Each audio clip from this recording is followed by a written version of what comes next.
the live stream. Okay, but this one works now. Yes, this one works. Promised? Promised. So we should have a link, actually, a conditional link when it comes to the structural funds, for example, with the country-specific recommendations we have. We have every year, I mean, there are, I don't know how many hundreds of civil servants in the Commission and the national states actually dealing with these country-specific recommendations, working on it, pages over pages. And I admit Germany is not doing enough of it either, but it's not. Well, too less is done about it in the member states. As soon as you have a connection, a conditional connection, a link that says you have to spend at least parts of the structural funds money in the areas where the country-specific recommendations tend to for this member state, then it is European added value. For example, if it is for one member state that you have to do an energy market reform, for example, or that you have to do more investments for infrastructure, for broadband, or for motorways, whatever, that you use the money out of the structural fund for these purposes that are in the country-specific recommendations, and that there is not just the announcement, but a real conditional link, so to make it happen in real, to say it that way. Second issue for us is that we definitely do need more flexibility in the European budget. We have seen it already last year.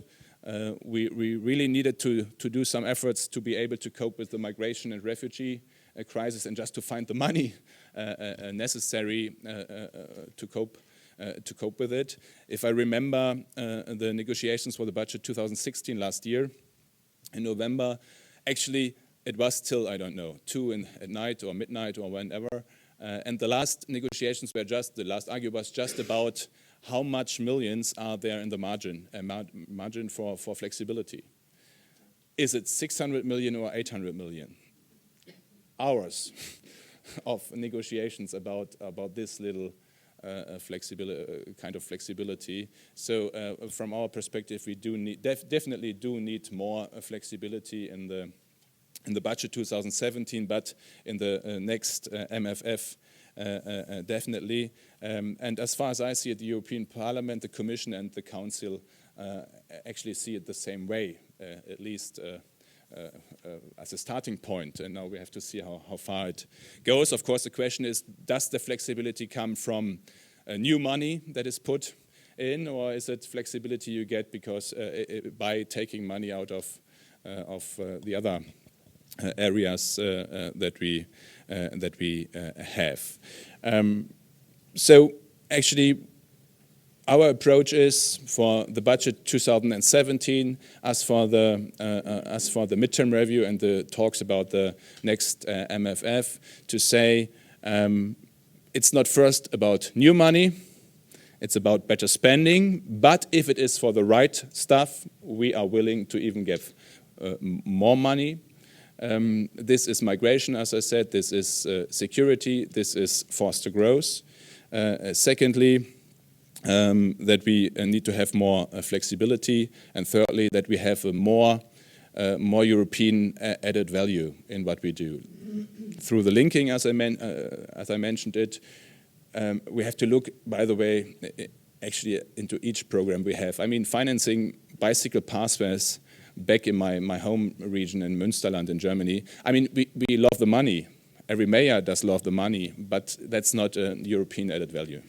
So we need to rediscuss this. Last remarks, perhaps, before we start the discussion on the Brexit you just mentioned and what it could mean for the future budget. I mean, if a country with 16% of gross national income of the EU is leaving, that obviously has some consequences, or is on the leave, has some consequences for the budget. Actually, this MFF we have right now is going to 2020. If this process, the negotiation process, Article 50 and Article 50 should start next year, in spring. It would be finished around spring 2019, more or less. That's the plan, at least. And I think it would be wise. That's just a thing we should think over. It's not yet decided. It's just a proposal. I'm not the first one to make these thoughts. If we should shorten the MFF we have right now and start a new one at the time when Britain is leaving. So it would be a bit strange to have still an MFF going on to 2020 with Britain in the planning scenario, while already discussing actually the next one. So we would have the chance, knowing that the next elections to the European Parliament are in May 2019, and then there is a new commission, and it would take some time till we all are in the situation to do the negotiations necessary, that we could start debating a new MFF earlier than planned because of the Brexit, and it could start in 2019. At least we should think about it and how we could make it possible. Of course, the next question is, with Britain out, there's obviously one net contributor less, one of the bigger ones. What happens with the money that is not there anymore? I mean, there are several options. First of all, you could just cut the budget, obviously, by the amount Britain has paid so far. From our perspective, that is actually something that is within the treaties.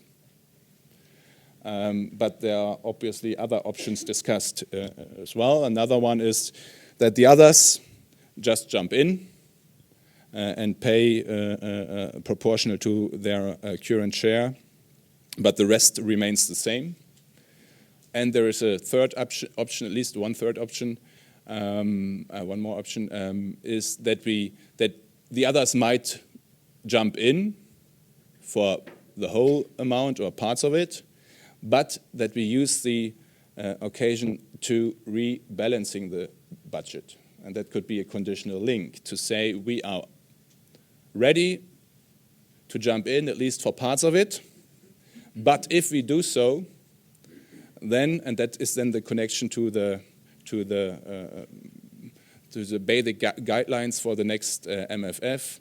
If we do so, we need to rebalancing and restructuring actually the way the budget is to the challenges of the future. And in a way, I just mentioned the European added value, the flexibility, the new issues that are on the table. So you could make a link out of it.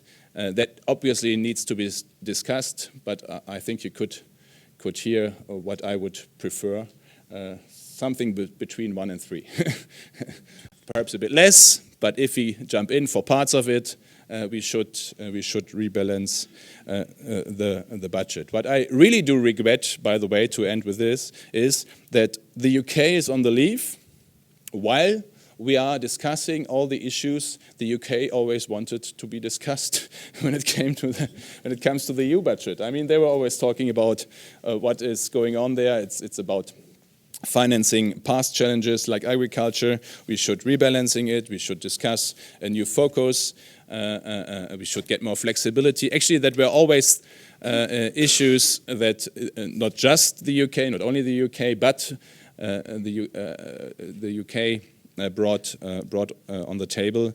And now, while we are really and seriously discussing it, and while there is a real chance for change, now they are on the leave. I mean, I do regret it anyway, but that makes it even more regrettable. Thank you very much.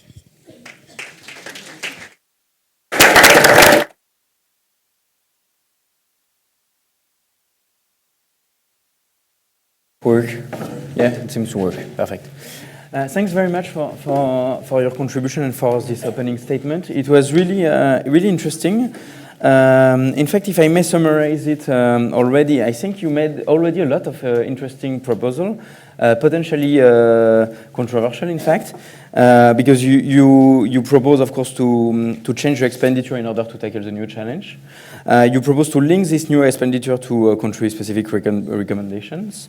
That's interesting. You propose to add more flexibility to the budget, so to keep a bit of more margin in case we have new challenges that arise next year and the year after. And concerning revenues, I think it was implicit, but you, in that case, you don't want to reform it too much. You want to stick to the member state contribution. You just want to discuss who will pay the contribution of the UK, basically. But you never mention, for example, own resources. And I think that's also an important topic, and it will be addressed by our two other speakers. And by the way, I thank very much our two other speakers, which are two experts of the EU budget, two academics. If I may introduce you, first we will have basically two presentations by our two experts. First, we'll have Sasha Baker, who is a professor at Warwick University, who will discuss, in fact, more the expenditure side of the budget. He will discuss the effectiveness of the regional funds and the structural funds that you have been talking about. Sasha has been writing some papers about this, so he will really go in depth on that topic and explain us if the regional funds were useful, if they have been helpful to increase growth in the regions that receive them, if employment also increased. And he will make, I hope, some interesting recommendation about what we can do about reforming the expenditure side of the budget. And then our second speaker will be Margriet. Sorry. No, I'm in Brussels, so I talk about the painter. Margriet Schratzenstaller. Sorry, I hope I pronounce it well. Who is a senior researcher at WIFO, and also the deputy director of WIFO, which is the Austrian Institute for Economic Research. And Margriet have been working for a while on the revenue side of the budget. So we'll have the two perspectives, the expenditure side and the revenue side. And she will, in fact, discuss potential reform on the revenue side of the EU budget and make some proposal on own resources and which one could be useful to improve, in fact, the EU budget. Because some people think, and I think you may be one of them, that if we don't reform the revenue side, it will be difficult to reform the expenditure side, because when we have member states' contributions, in the end, they always think about net contribution, and there is this juste retour logic. So maybe if we have own resources, it will be helpful to also have a change in the expenditure side. So maybe you will discuss that point. So I talk already a lot, so I give the floor to Sasha for his presentation. I don't know if you need the mic. No, it seems that your mic is working. Okay, so I will be summarizing some research I've done over the last 5-6 years together with two other people, Peter Egger from Zurich and Max von Ehrlich in Bern. So, do I need to do something special? You need to point that.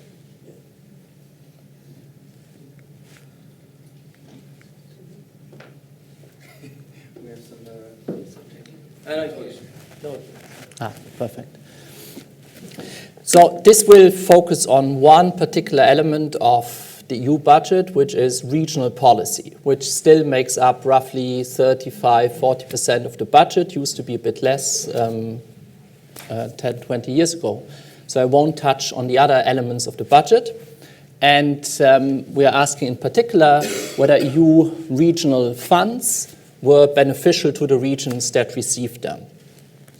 And why is that a question that's not obvious to answer? Because just giving money to a region and seeing maybe GDP to go up could be a mere correlation, because the regions that receive money are typically the poorer regions of Europe.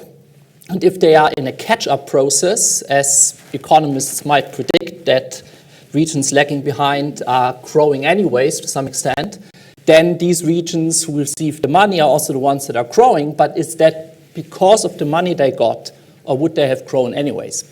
So causality and correlation is hard to tease out. We will also be asking what is the optimal design of the transfers and whether these transfers sustain long-run economic development or whether they just help for a short period, and once you switch them off, the country falls back to where it was before. So I will be summarizing essentially 3 research papers that we worked on in the last years that came out in various academic journals, and we updated all these results with the data from the most recent programming period that ended in 2013.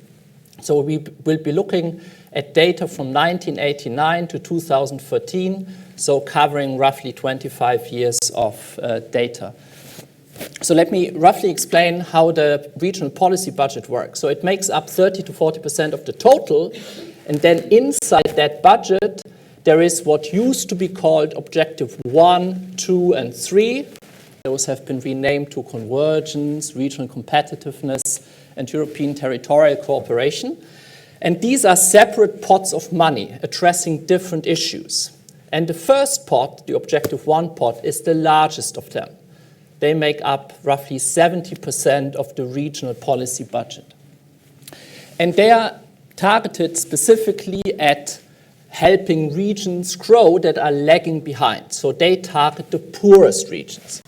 Objective 2 tries to target regions that have to go through some economic conversion. So that could be the case of a region that still has relatively high GDP, but has, say, some industry that is in decline. So it's foreseeable that the country will fall back at some point. And then finally, there is Objective 3, which is mainly about European territorial cooperation. Now, the tricky part is, as I said, can we really find out whether these funds help because they were given to the region, or would the region have grown anyways?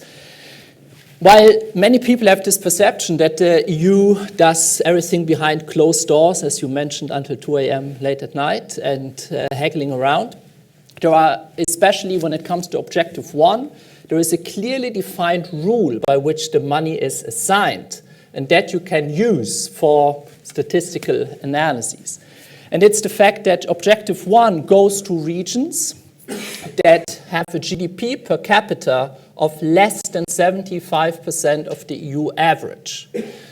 Now, if you think about one region that has 74.99% of the EU average, another one has 75.01, they are virtually identical, right? But the fact that you are to the left of the magic 75 means you get billions, and the fact that you are to the right means you still get money, but considerably less. So it's a bit like flipping the coin, because no region can really target exactly, oh, I want to be at 74.99, okay? So we use the fact that around this threshold, it's a bit of good luck that you happen to be on the left and get flushed with money, or to the right and you get much less. Now, that is the rule, but then there are exceptions from the rule. So it turns out that some regions that should not have received Objective 1 funding actually do get funding, but also, and that's a bit odd, regions that should have got money don't get it. And that mostly is statistical revisions of data a few years later. But here, this may be these late-night negotiations of some kind. But interestingly, 93% of year region observations follow the rule. So the rule is followed pretty strictly. Yeah? Okay, so based on that, let's look at some data. So the regional policy works typically at the NUTS 2 level. What is a NUTS 2? A region is a region roughly the size 0.8 million inhabitants to 3 million inhabitants. And then we have, or had in the period 2000-2006, roughly 300 of these regions. And just above 100 of those receive Objective 1 money, so fall below the 75% threshold. And then here you see some numbers that we can't really look into in detail, how many millions that corresponds to for the region as a whole or in per capita terms. anyways, the important thing is, what do we find by using this variation around this threshold? We find that regions that receive this Objective 1 money do indeed grow faster. Yeah? So this Objective 1 money is beneficial to the regions that receive it. Does it do any magic in the sense that you put in 1 million and it generates 2 millions? No. You put in 1 million and you get out roughly 1 million of additional GDP, at max maybe 1.2. Yeah? So there is no multiplier of any kind, or if anything, the multiplier is very small. And how does this EU transfer effect growth? Mainly through public investment and in later periods, sometimes through additional jobs that are being generated. Now, that's what we first looked at. Then we wondered, wait, what we find, does that apply all across the EU? So giving a lot of money to any region would have a similar kind of growth effect, or do regions differ? Are some regions better at generating growth out of the money they receive than other regions? And it turns out the answer is yes. So we call this absorptive capacity. Some regions may not be as good as taking the money and turning it into growth than others. And we measure absorptive capacity in 2 ways. We say, on the one hand, it's education. People who are more educated, or workforce that's more educated, is more complementary to investment and capital, and that is good for growth. And then the other highlights a bit the idea that maybe sometimes EU money is wasted because it's not handled in the best possible way. So that falls under quality of governance in the region. So we find that both of these factors matter. Regions that have a more educated labor force generate more additional growth given the money they receive than a region that also receives EU money but has a less educated workforce. And similarly, high quality of governance is better than low quality of governance. So we just find there is heterogeneity. It's not maybe super surprising, but we try to nail it in a statistical sense, yeah? So that we are able, it's not just wishful thinking or common sense, but you can really show it.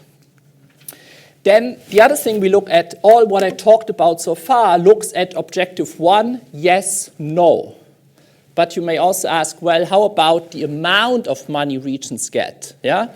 Is giving more money proportionally better for growth, or is there some decreasing return that if you kind of flood the region in money, at some point they can't handle it anymore, okay? So there the important thing to note is that nearly all regions in the EU receive some money from the regional funds pot, yeah?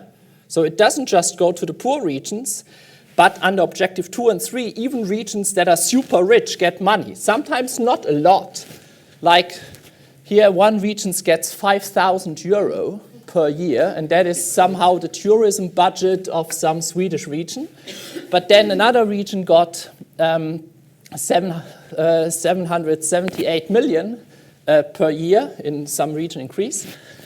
And then there is huge variation. So what we do in this subsequent analysis is we look at these different funding amounts and we say, well, if you give one region just a little bit more than another region, but otherwise these two regions are again very similar in a statistical sense, does this little bit extra lead to extra growth? And is that always the case? So what we find here is that there is a curve that is initially very steep, so giving a little bit of money and doubling the amount, that helps a lot.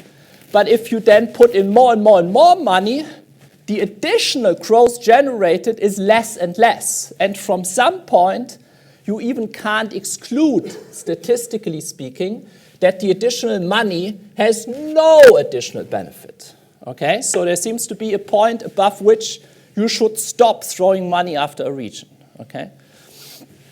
Another thing we look at in our recent work from this year is to ask, and we can't really fully understand this graph now, we have no time for that, but we try to see whether also the way the money is spent matters. So regions have some discretion about how they spend the money, and it turns out some regions spend the money only on one issue, say only energy, or only transport, or only education. Other regions mix a little bit more. They do 20% this, 20% that, and so on. So we wonder, does the funding concentration matter? And it turns out that if we look at increases in transfer intensity, those are less effective in the regions that concentrate the spending on just one thing. So varying the spending across various purposes seems to be a useful thing to do. And concentrating funding, holding the funding intensity constant, but just changing the mix of how you fund,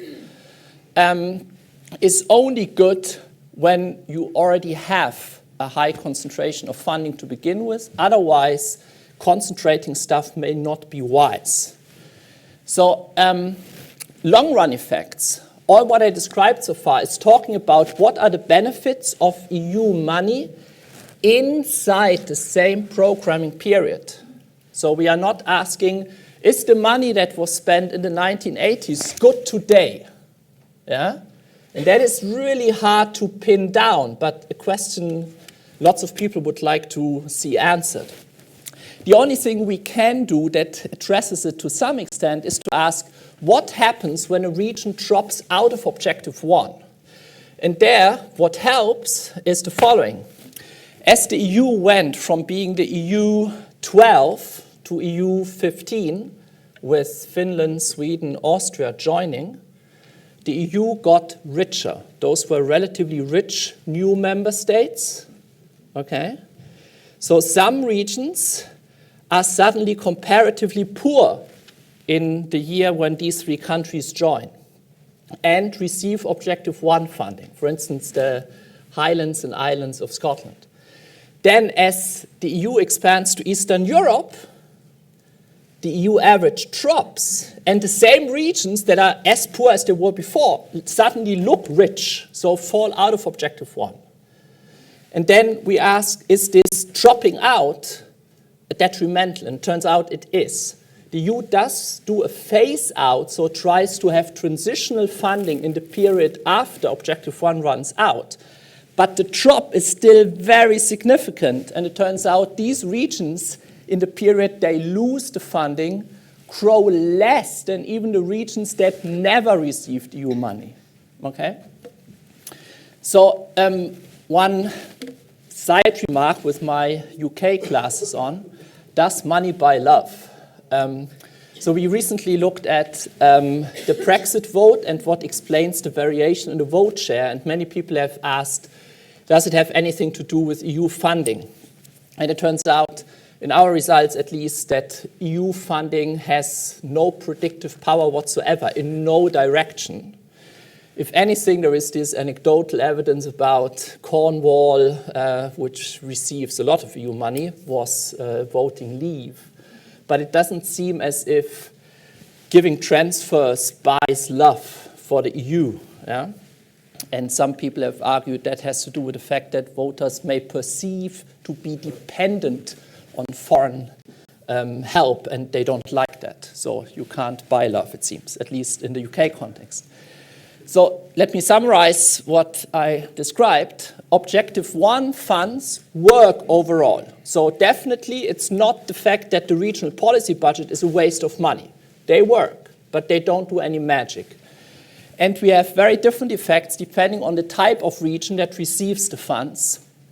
And if we go with a funding level too high in terms of funding per capita, then there may be a point where it's no longer useful to add more money. Concentration of spending matters. What we still don't know terribly much about on the academic front is distributional effects. Who benefits? Yeah? So is it new people that are drawn into the labor market? Is it the ones owning a lot already, the wealthy? Do they benefit? About this, I think we know relatively little. Now, here are some thoughts based on these findings that I presented on what may be useful to think about in the context of the EU budget. One is, given that absorptive capacity seems to matter a lot, why not make that itself the focus, invest in people? Yeah? Then too much of a good thing. Should we maybe cap transfers at a percentage of GDP of the receiving region and not go beyond that? Then the sudden stop of dropping objective 1 doesn't seem to be super helpful to the region, so should the phase out be a bit smoother than it currently is?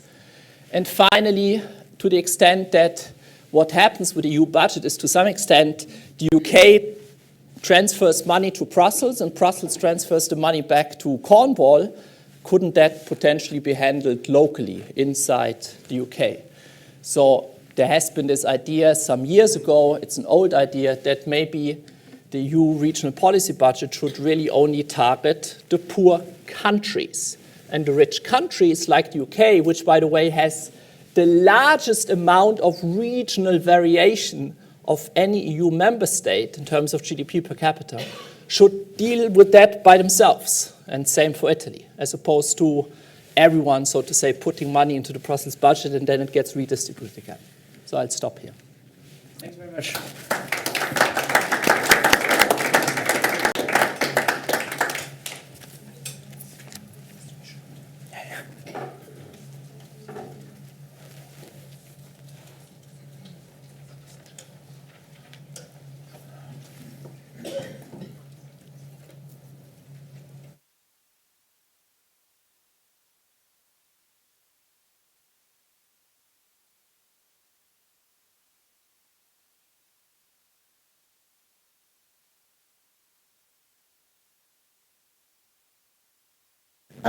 The deliberations I would like to present here. Do you understand me in the back? It sounds strange to me, at least. Should I switch it off?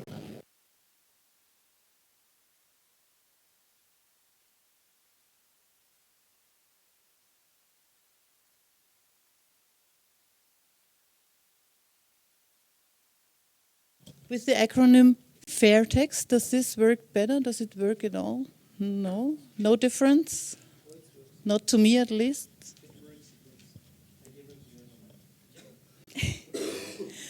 Okay, I'd like to present some preliminary results of a Horizon 2020 EU project with the acronym FAIRTEX within University in Brno in the Czech Republic and myself are working on text-based and sustainability-oriented alternative funding options for the EU budget.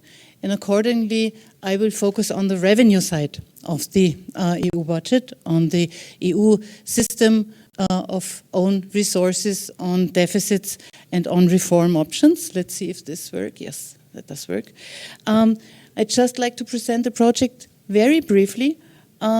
The project has, as I said before, the acronym FAIRTEX. It's a 4 years project. It's going from 2015 until the beginning of 2019. We have 11 partners, and the project is coordinated by the Umeå University in Sweden. And it's in line with long-term EU strategies and challenges, the EU 2020 strategy, the renewed EU Sustainable Development Goals. The Sustainable Development Goals that were just agreed upon globally, so to say, the Paris Agreement, and so on. I will skip the next slides. You can have a look at them afterwards if you are interested in the project.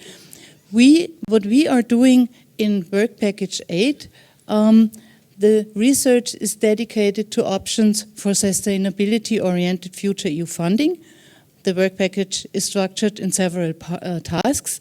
We have reviewed the current EU system of own resources.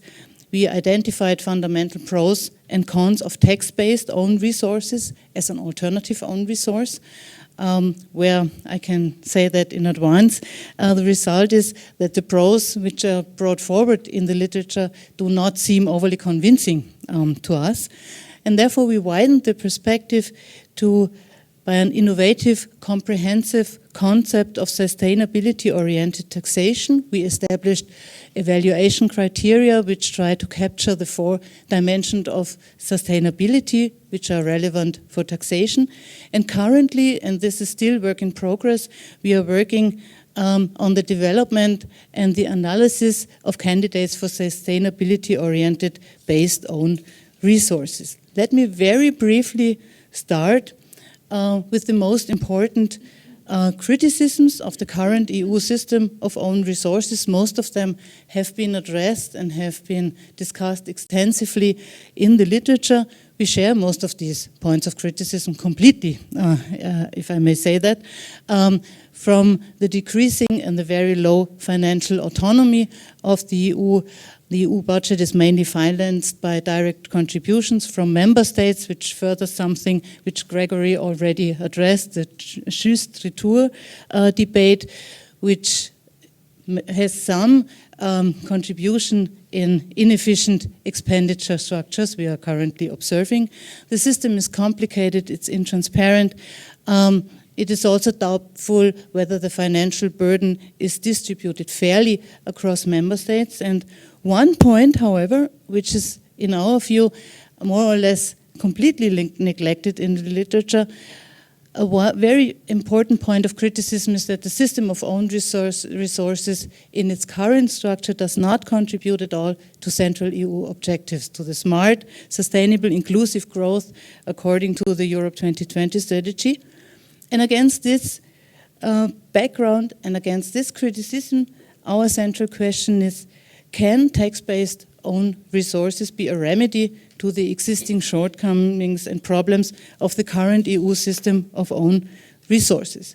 So we reviewed the arguments in favor of EU taxes, which can be found in the literature. There are quite a few.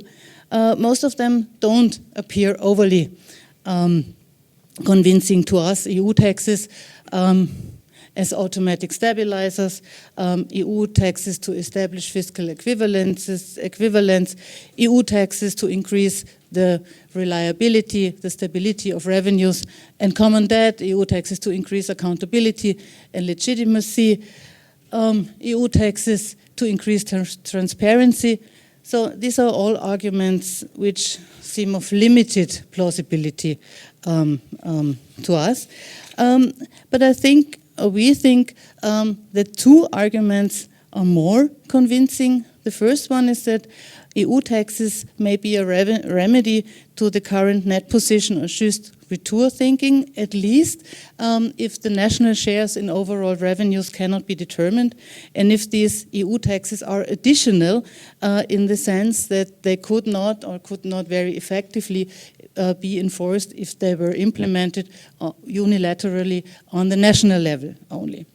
Our central argument, however, is that the EU taxes may contribute to central EU objectives, to that, as I already mentioned, smart, sustainable, inclusive growth according to the Europe 2023 strategy and the sustainable development goals. And this is the central, if you may, rationale for sustainability-oriented tax-based own resources, that the current system of own resources does not contribute at all to these central EU objectives, and that sustainability-oriented tax-based own resources may reduce or may compensate for sustainability gaps in EU member states' tax regimes. There are quite a few of these sustainability gaps in taxation in the European Union: the high and increasing weight of labor taxes, the overall decreasing progressivity of tax systems, the decreasing importance of corrective Pigovian taxes, the intense tax competition not only in the realm of corporate income taxation, but also in the realm of environmental taxation. And of course, there are a lot of issues of tax compliance and tax fraud in the EU.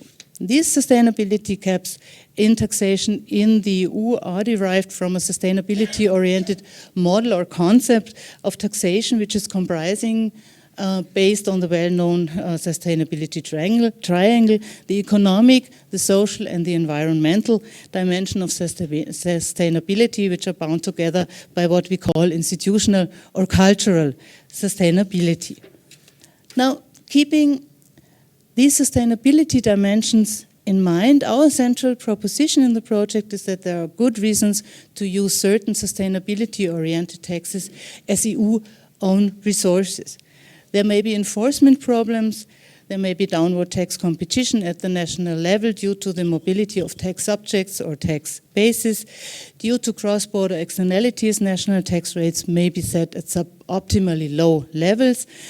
Unilateral tax measures may reduce the pressure on other countries to implement unilateral tax measures themselves, as they can act as free riders, and in particular, taxes for which revenues are not clearly attributable to individual member states, because they are levied on cross-border transaction, cross-border activities, cross-border basis, as for example CO2 emissions, aviation, financial transactions, activities of multinational enterprises. These taxes particularly offer themselves as own EU resources, not only to close the sustainability gaps I mentioned, but also to alleviate the juste retour problem that was mentioned already. I cannot go into details. Gregory told me that I have 3 more minutes left. It's 2.5 in the meantime. We are working on several options. Some of them are progressed more further than others. We have already finished the work on a carbon-based flight ticket tax. We have finished the work on a CCCTB. We are working on a financial transaction tax, on a carbon tax, and a European wealth tax. One candidate is that flight ticket tax. I cannot go into detail here at that moment, but what I want to do in the end is just to tell you why the flight ticket tax is a very, very good and a very well-suited candidate for a sustainability-oriented tax-based own resource. It is very obvious that an international approach is necessary due to the cross-border nature of externalities and factual or alleged tax competition. The revenues from taxing international flights are not attributable to individual member states. If it would have been introduced in 2014, there would have been a certain potential, at least, to dampen the massively growing passenger numbers. The revenue potential is limited, but we think that it's a stable, also in the long run, revenue source. With regards to the distributional effects, there is limited empirical evidence only, but this points at rather progressive effects. I'm almost at the end. I would just like to sum up the most important, the key arguments for tax-based EU-owned resources. The first important argument is the contribution of these taxes to central EU strategies. Secondly, they may weaken at least the juste retour thinking due to the non-attributability of revenues to individual member states. Also due to the additionality of the suggested candidates for tax-based own resources, what I would like to stress that what we are talking about is a fiscally neutral approach. We want to replace part of national contributions. We don't want to introduce these tax sources as additional revenues. They may strengthen fiscal coherence at the EU level, and we think also that the implementation should be possible within the current legal and constitutional framework. Of course, there are some key issues and problems. The implementation issue is definitely one. The other issue is, particularly when we are talking about environmental, about carbon-based taxes, will they be sufficient also in the long run? And of course we need, and then we come back to the expenditure side, because actually you start with the expenditure side and then you talk about revenues. But of course, a stronger sustainability orientation of EU expenditures is a key prerequisite for the introduction of tax-based own resources, because otherwise they may, even in the current environment of EU skepticism, where everything the EU does is regarded very skeptically, and now they want to even introduce new taxes, that would be that would otherwise even increase the resistance against further European integration. Thank you very much.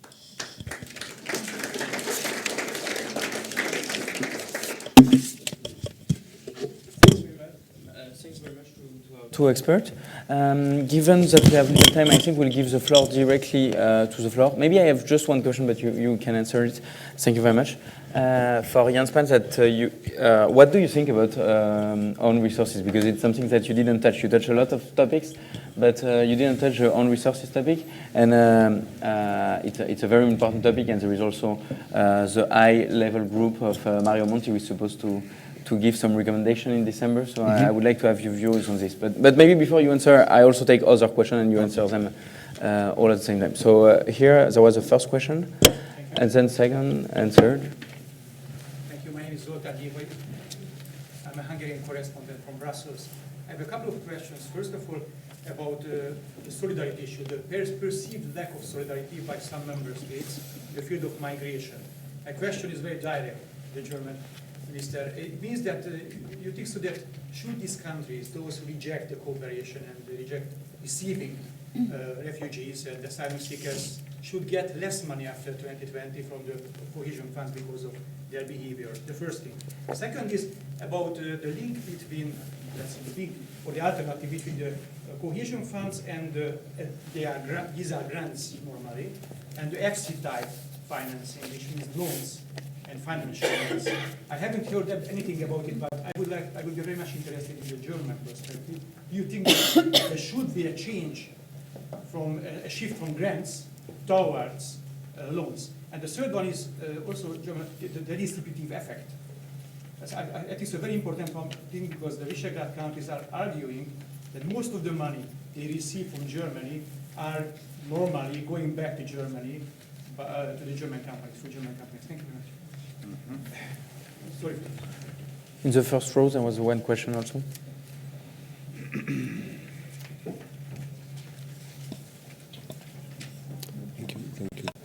Kurt Geisert, Association of German SMEs.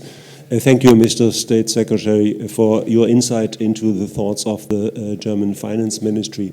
You mentioned country-specific recommendations, and you said a lot of people are sitting there and doing a lot of work, and in the end, it's only recommendations.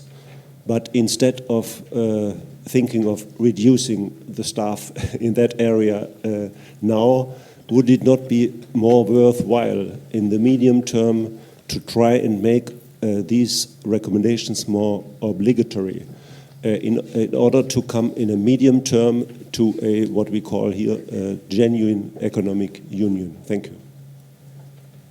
And let's take a final one just behind Guntram. Yeah, thank you.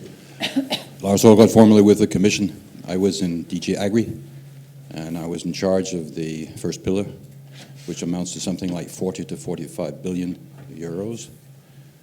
And I think I'd like to make a contribution in the discussion because this is, of course, an enormous share of the budget.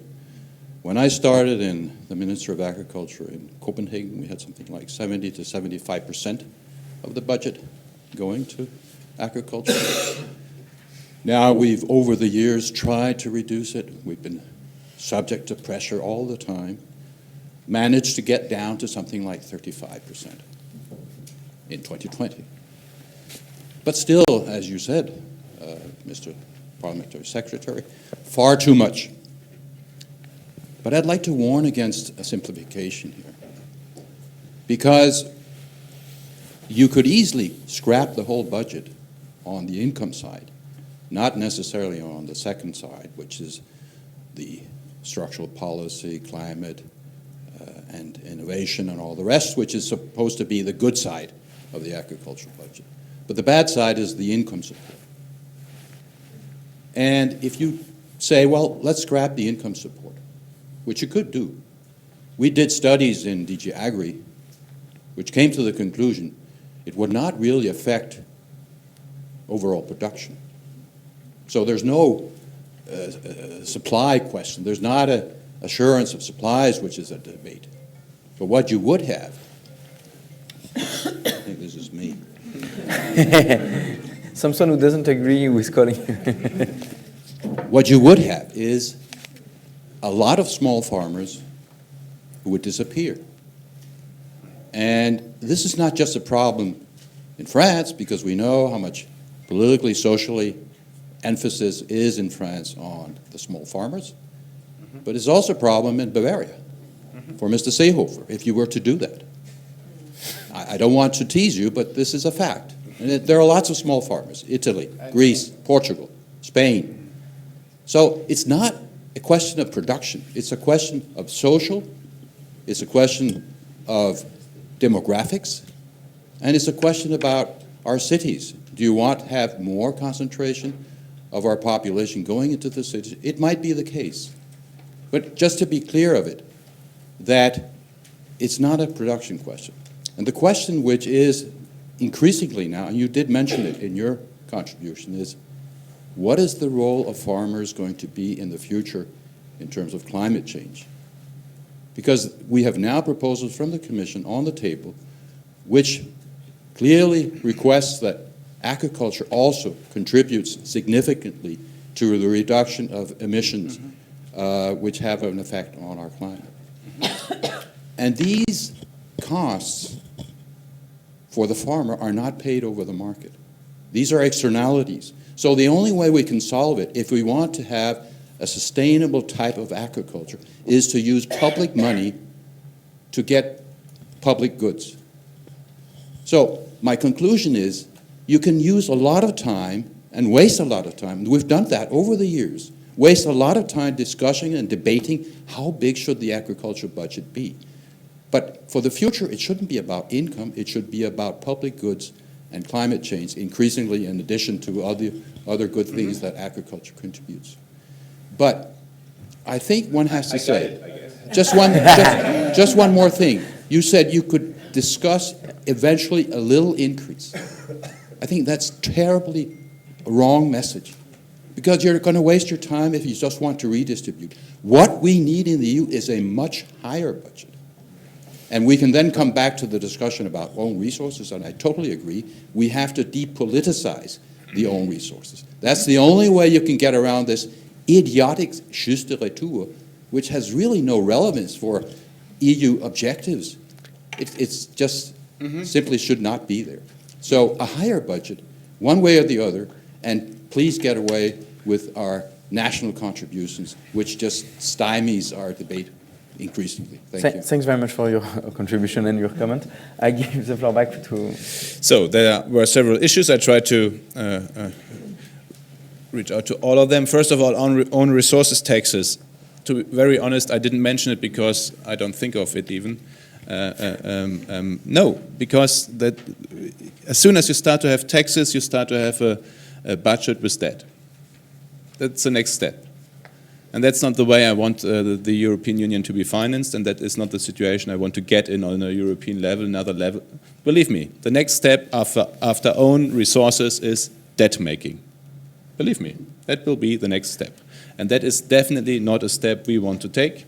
And as far as I see it, we have a good, I mean, we can argue about the way we finance it, and if the way with the contributions we have today is the right one. But taxes is not the way, actually we at least see as a future way for financing it. The just retour question, by the way, you could address by more European added value. Financing Frontex. For example, no country can say this part of Frontex is my part and that is my retour of it. Financing Frontex is something that avoids the just retour question. Financing neighborhood policy, development aid for North Africa is nothing that would lead to a just retour question. So the more you have with European added value that is not just replacing actually more or less national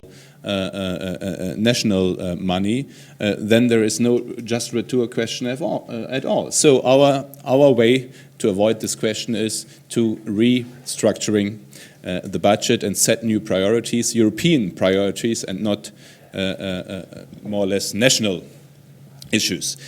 Should those who didn't take or did take less refugees or no refugees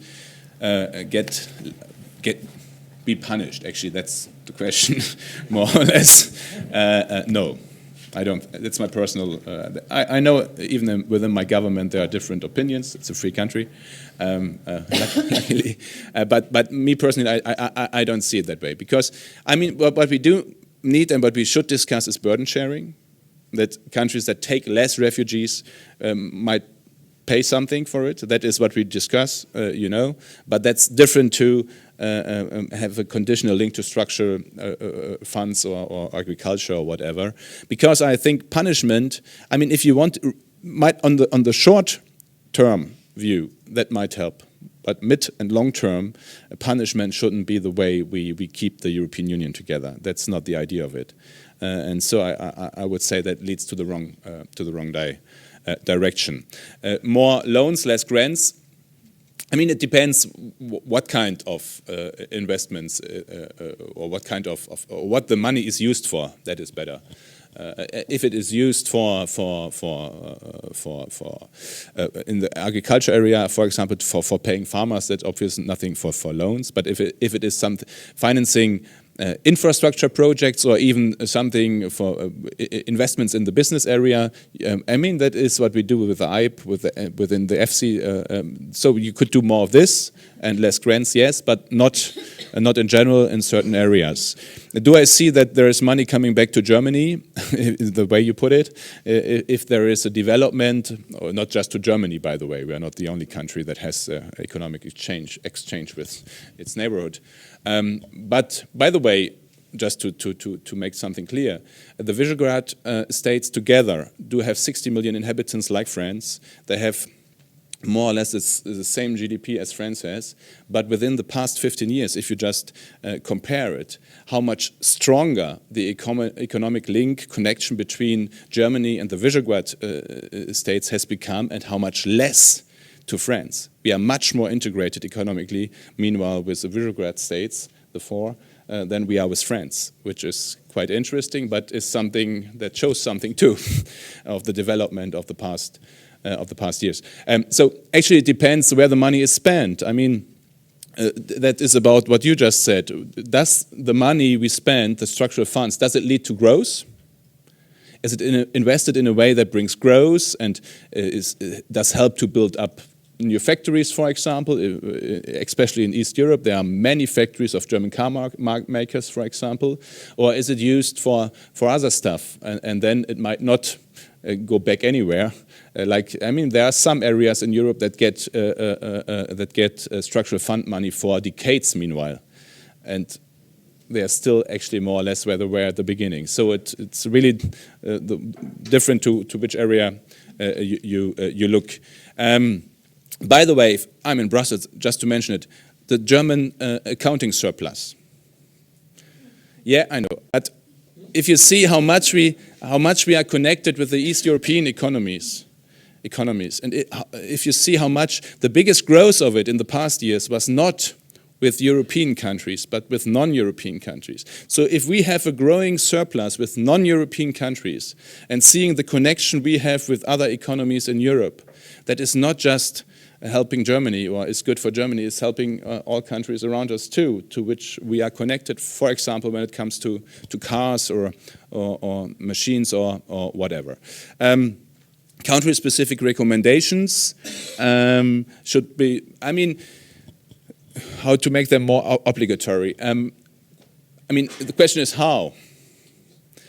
What I said is we should give incentives by linking it with the structural funds, the cohesion funds, and really link it, saying if you don't use parts of it for the recommendations, then you get less, I wouldn't say no, but less money, and you have to use part. But more obligatory in another way, I don't know how. Because if you see what are the procedures right now within the Growth and Stability Pact, we can argue if it works the way it is. So incentives might be better working than what we have. Last point, agriculture. I do agree. We shouldn't make it too simple.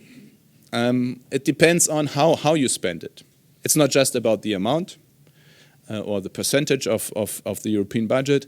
It's as well about how we spend it. And if the way we spend it has, to come back to that word, an European added value, and you just mentioned some areas like climate change, where it might have an European added value, or if it's just something that actually could be done as well on a national level. I mean, I do love Bavarian farmers, no doubt about that.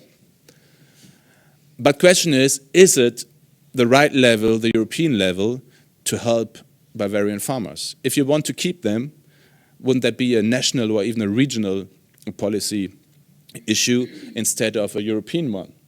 Or it would be considered as state aid. That's the main problem. Yeah.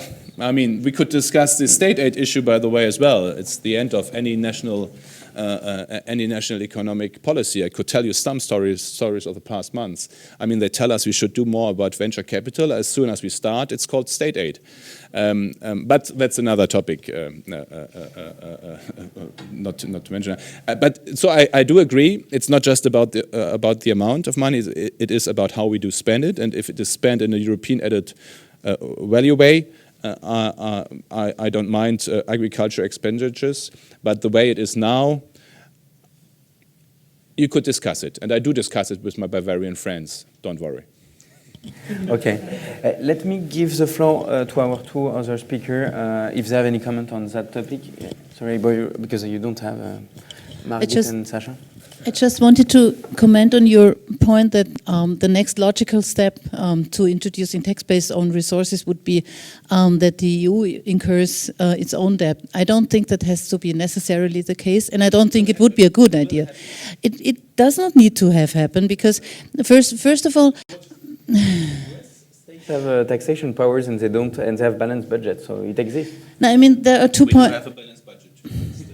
There are 2 points that I think are important in this regard. The one thing is, of course, tax-based own resources cannot be the only resources because you need to have some complementary, probably also GNI-based own resource to complement insufficient revenues. Yeah, because probably most tax-based own resources would be kind of volatile in one way or the other. Yeah, and the second thing is that you don't need to introduce tax-based own resources in the form of an own tax authority for the EU. And I don't think I'm sure that would be a good idea. You just can or you can just introduce them based on kind of a remittance system. Yeah? Member states introduce these tax-based own resources on a harmonized framework, and then they just transfer the revenues to the EU budget. So I think these are the 2 points that are important to keep in mind. And you don't have to have as a logical next step the EU debt.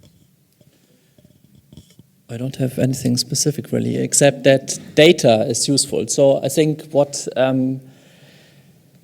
we could know much more if generally all the spending would be known at the individual project level on the web, and they are now doing that, but it's still spread over 28 web pages of 28 member states.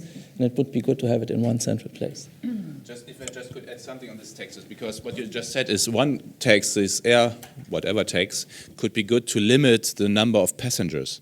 So if that is the way we discuss it, that now the European Union wants to tell people if they should fly or not, I'm not too sure if that is something that helps to build up more acceptance for the European Union. So let's just stop this. We do some taxation and we have some big aiming behind it, big goals, big whatever. We do save the world with it. Just leave it for now. Might be good in 10 years, but this is not the time right now for this kind of taxation. Trust me. Let's take another bunch of questions before we end the event. Guntram. Okay, perfect. And then I wanted to continue on the tax issue because, of course, your finance minister, Wolfgang Schäuble, has mentioned a gasoline tax to fund the refugee issue, but then this topic was sort of quieting down, but the EU treaties would actually allow, if there is unanimity, to raise something like a gasoline tax. And in addition, of course, it is the one sector that is basically left out of the European trading emission scheme. So if we are serious about the Paris Agreement, which, okay, is an if, yeah, but so if we are serious, then of course we have to cover not just the sectors that are covered by ETS, but also the other sectors. And so I actually like the idea of a gasoline tax, but I wanted to have your reactions on that also.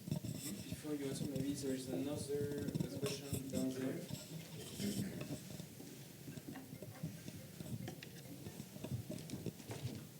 My name is Christina Hatin. I'm a professor in Aix-Marseille.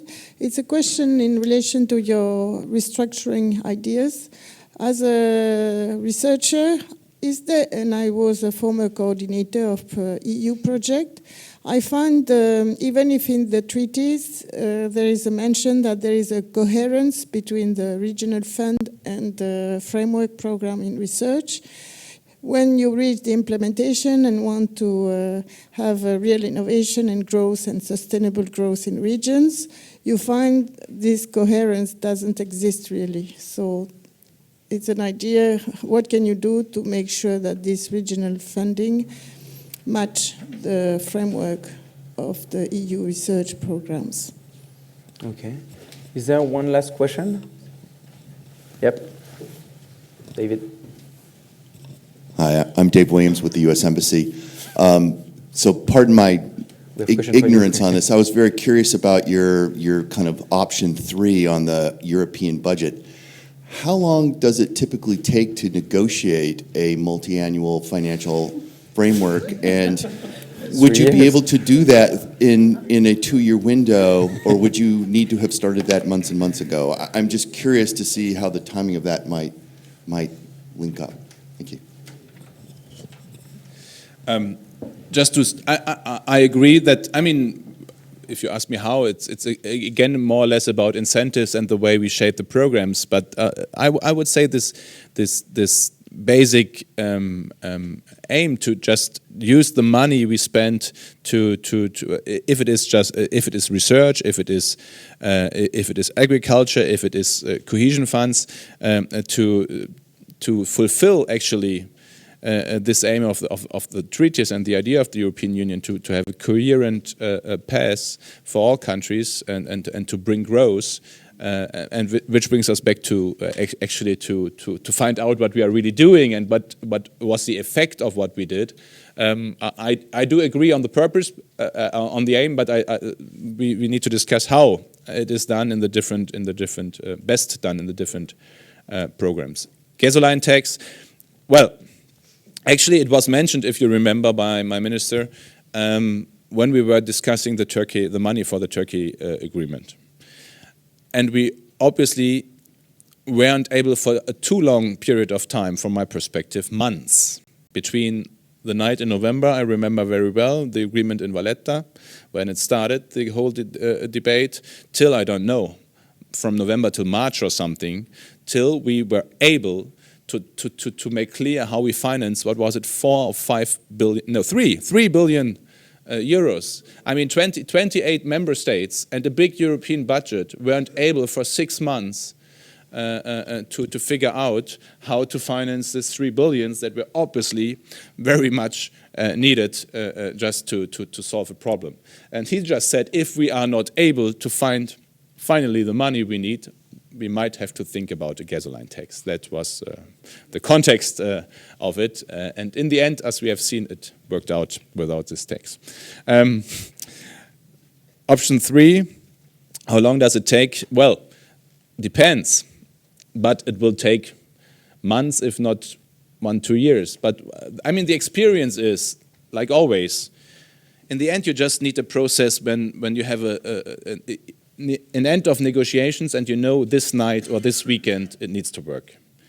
I would say every now and then you really could cut or shorten all these processes, like the one we have now, hopefully tomorrow ending for the budget 2017. I'm quite sure you could do it within 2 weeks, if you wanted to. And if everyone knows within these 2 weeks, or 1 week even, we need to agree on something, because that's the time limit. But with all these customs and rituals we have, it takes longer. You could argue if times like this, since you are from the United States, no, I mean, it's the same here in Brexit, whatever, take whatever is going on outside there. We are still in our old framework, our old rituals. We are just doing, especially here in Brussels, but more or less it's the same in Berlin. We are doing it the old way, like we always did it, like there's nothing happening out there. And if you want to, you can make a new multi-annual framework within some weeks, if you really want to. I'm quite sure. Just a question of will. Hey, what do you think about the idea of doing a multi-financial framework that would last the same time as the legislature of the EU budget and the EU Parliament and the Commission? Well, do you think it would help for citizens also to I mean, you could even, I mean, what we do on a national level is more or less every year's budget. I mean, we do the same here now, but not we don't have this kind of framework on a national level. Because if you do it for a 5 years period, and you want to connect it with the period of the parliament, it will take, then you need to be very quick again at the beginning of the period of the parliament, because if you just take if it just takes 12 months till you have this 5 years annual framework, and then I mean, you could say the old parliament does it for the next one, or there's an overlapping 1 year. You can discuss. I don't think we definitely need 7 years. As I said, China does 5 years plans. We do 7. But if we do take a shorter period of time, we definitely need faster negotiating. Because if we take if we need as long as we do right now, you need 7 years, because then you have at least some years in which something can happen. If you do it faster, you can shorten the period. Do you have any comments? And maybe on this gasoline tax, did you study that in your work? No, it was not a possibility? Okay. No concluding word? Can we take more questions? I know that you need to leave very early, and I see that there are maybe a few questions. Or actually, no. One last one. One last. One question here. Thank you. In fact, I have 2 questions. My name is Moni. No, one question. My name is Moni from the former official of European External Action Service. 2 questions, if you allow me. One is, what are, in your opinion, the prospects for a common European defense budget? And that in 1 second. The second question is the following. Germany will chair next year the G20 initiative, G20 process. Do you foresee any new initiative which may have implications for European budget or European expenditure? Yeah. Thank you so much. To be honest, just within some seconds, I couldn't tell you something about our G20 presidentship that has any connection with the EU budget. There might be some proposals, but right now, what we want to do is to talk about financial inclusion. For example, I deal a lot with fintech in our ministry, and what we can do with fintech when it comes to developing countries, and to overstepping actually the banking area there, and to help to get to economic development, and to bank the 1 billion unbanked right now in the world. But that is not connected to the EU budget. I don't see it. But that is one of our main topics, financial inclusion. That's one part of it I just mentioned.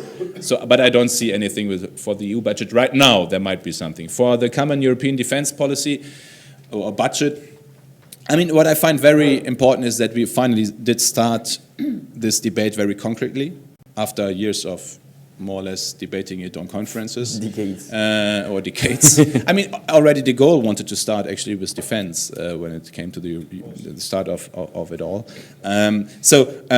And it is a good area to get the East European countries back in, because that obviously is an important issue for them. We might start with a little budget for the agency, defense agency, within the budget 2017 next year, 90 million or something. And then we need to see if all 28 or 27 member states are ready to do the next steps, or if we need to use the flexibility that is within the treaties that we have, that some states just start with perhaps even a common budget, with common infrastructure. I mean, we do have a German-Dutch core, we do have a German-Czech one, we do have a German-France one, we do have a German-Polish one. I think we even do have a German-Danish one. So we could develop this to a multinational course. We could start to buy all these very expensive stuff together when it comes to sanitary. What isn't sanitary? What is it in English? The medical, the medical backbone of the army. We could work together. I mean, we definitely, no matter if it was Trump or Clinton to win, one thing was very sure, that the US will be less engaged in our neighborhood sooner or later, and that we as a European Union have to take over more responsibility in our neighborhood. And so far, we are not even, I mean, when France started bombing Libya and Gaddafi, after 5 days, they had to ask the United States for more rockets, because they didn't had any more rockets. Yeah, but that is how it was. We have 80 tornadoes in the German Bundeswehr, and only 6 are able to fly right now.